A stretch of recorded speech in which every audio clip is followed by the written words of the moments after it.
Hey guys, good morning. Happy Sunday. It's Daryl here. It's bright and early, 4 a.m. here in Connecticut on the East Coast. Okay, you guys are very observant. I know that. I almost just wore an old T-shirt on here, and it was some old shoe company or something. But I'm careful because I don't know what it means or what it says. It's a shirt I've worn for years. It's an old shirt I wear to work out.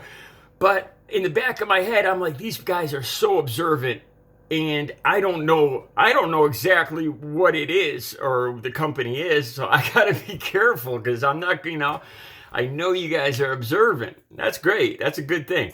All right. So that being said, the last 2 days I've only made one video per day, which is unusual. Some days I have to stop myself from making 3 or 4 videos. I wake up early, 1 or 2 in the morning, and you guys know my process. And usually I feel very strongly about something, so I have no problem in getting in front of a camera and it just flows out. Not to say that I'm smooth. I still have a lot of work, a long way to go to be smooth. But I'm able to talk about it, to form coherent ideas, or so I hope. Over the last few days, I feel as though things have been kind of, I don't want to use the word maturing. Mutating. Okay, I'm going to get into that. But the next thing I want to say before I get into that is I'm going to have to say the letter Q. Because I have a feeling I danced around it in past videos. I used the hand sign for it. I said the anonymous letter of the alphabet, which is a whole mouthful.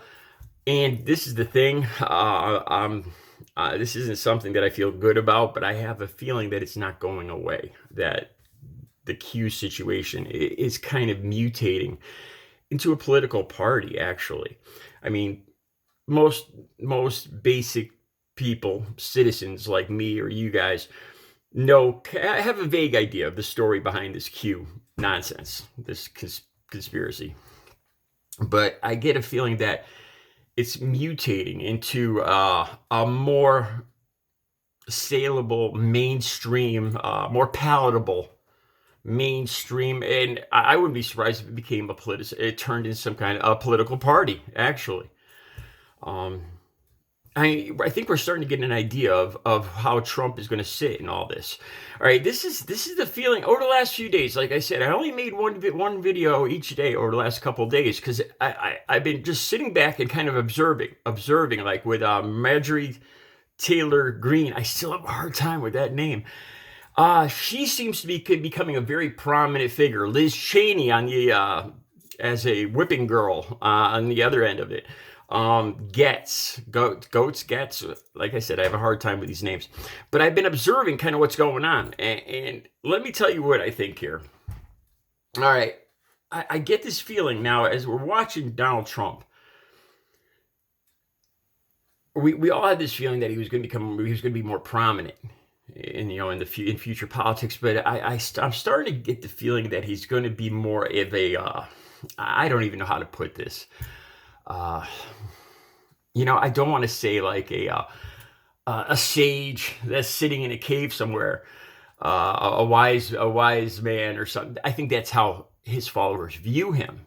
Like with McCarthy and his trip down, his what's the word, fealty to kiss Trump's ring down in Mar-a-Lago.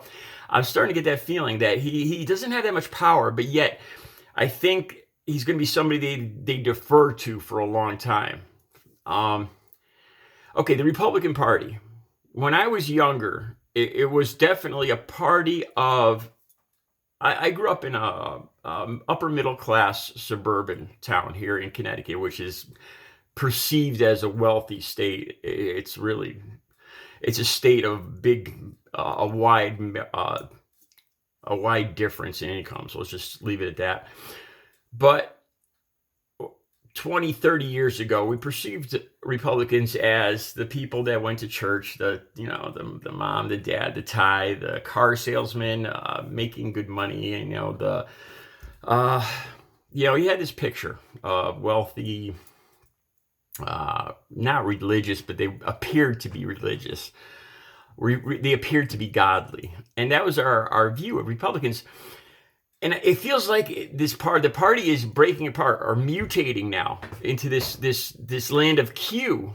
You look at McConnell and Lindsey Graham, and they almost seem like they don't have power. They're losing power. They're like the old guard getting pushed out by this new group, like with Marjorie Taylor Greene. I think I actually said her name right that time. And Josh Hawley. I read a story about in Texas, a councilman, an obscure small town councilman, truck driver by trade, who said he was an accidental politician. And he's famous for posting rope on his pages, talking about these people have very violent, graphic language when it comes to their perceived enemies. And what I'm trying to say here is it feels like a radicalization, a breaking off of the Republican Party. This is something I got to say too. You look at me. I'm a 55-year-old white Native American white man from Connecticut. I mean, I would be the stereotypical Trump supporter without a doubt, and yet I am not. I am pretty much the opposite. Not only am I the opposite, but I look at the people around me that all do. They're all just like me. Grew up exactly more or less like me. And I swear to God, there's times in the last 4 years that I've seriously wondered if there was something in the water, like they say, don't drink the Kool-Aid or whatever, or if you live under power lines. I'm wondering how it is that people just like me are so affected, that can think so radically different than I do. And I'm still at a loss. The reason I made the videos for the last couple of days is part of that. I am still constantly trying to figure out what it is, because I don't get it. I don't get it. All right. So moving forward, the picture of the traditional Republican, like I was saying, was kind of a wealthy. I always pictured like something from the 70s. Like from Bewitched, Darren, working at ad agency. Maybe I Dream of Jeannie, Tony, the major Anthony Nelson, that was his name. Those are probably Republicans to me. But now it's this varied group, like we saw in the insurrection, January 6th. And you start to get a feel like back in the old days, at least up here in New England. Up here, I think we kind of pictured the South for the area of this kind of ideology that was kind of tinged with racism and Republican outlook. And it doesn't seem to be like that anymore. It seems to be like areas like Wyoming, Texas, Oregon, Arizona. And the stuff that's going on in these states is just incredible. It's like a radicalization. It's stuff these legislators and these small governments and council people are passing is just bizarre, that I would have never dreamed that they would pass. 10 years ago, I would have never believed that this stuff would be happening. Take, for instance, in Arizona, they now made it possible. They changed the election laws. So now that it's so that the Secretary of State no longer has the say to validate the election results. Now the legislature can throw out. Basically, the legislature in Arizona can throw out the votes of the people and elect who they think won. Basically, the vote of the people in Arizona no longer matters. If you're a Republican, fine, you're going to win because it's a Republican legislature.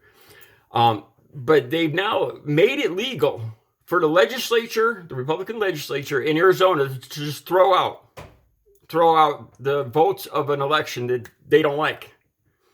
I don't even see this. I don't even see what the purpose. It's a sham. This is the kind of stuff you think you'd see in North Korea.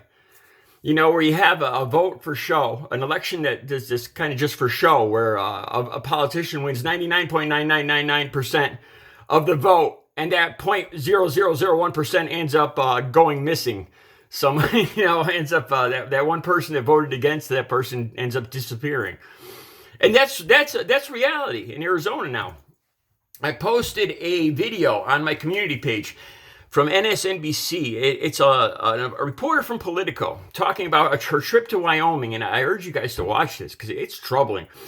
Over 70% of people in Wyoming voted for Donald Trump, and she's saying how that nobody there wears masks. That they all this entire state is. Well, I don't want to paint everybody of Wyoming. There might. Let me know if there's any viewers from Wyoming watching this. I'm dying to talk to you. If you're watching my channel and you're from Wyoming, I'm dying to talk to you.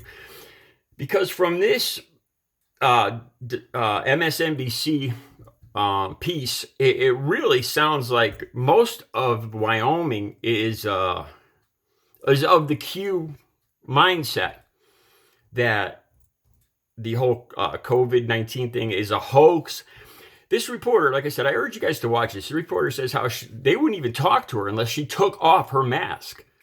They believe that Donald Trump won, that the election was false. They believe all of this, all these, what we know are theories, C theories. I have to be careful once again what I say here. They believe this stuff. Or Oregon. I believe the legislature in Oregon actually, or the Republicans in Oregon actually, I think they censured one of the people that voted to, one of the Republicans that voted to impeach Trump. I think it was Oregon again that passed a resolution saying that they believe that the AF was involved in the January 6th insurrection, that it wasn't who we all know it was, that it was actually the AF. So we got Wyoming, Arizona, that we have this councilman from Texas that is posting rope on his Facebook pages, and this guy's running for governor in Texas. This is just spreading across the whole country. It's not just one area of the country. Like I said, I think we used this stereotype up here that the South was kind of had that. I hate to say this. Like in my very first video, I talked about how I was so wrong about Bo the Fifth Column, and I was very wrong. But now this Q thing seems to be spreading across the entire country. And again, for the life of me, I can't figure out if these people drank some kind of something in the water, or they underneath electric lines, or why and how they believe this stuff, but they do. And I think it's going to become a new faction of the Republican Party, or the new Republican Party. So that's it. That's what I've been trying to put into words for the last couple of days. I see I'm running low on time. I'll be back later with another video. I hope you guys got the gist of what I was saying today. I'll be back later. You guys have a good Sunday.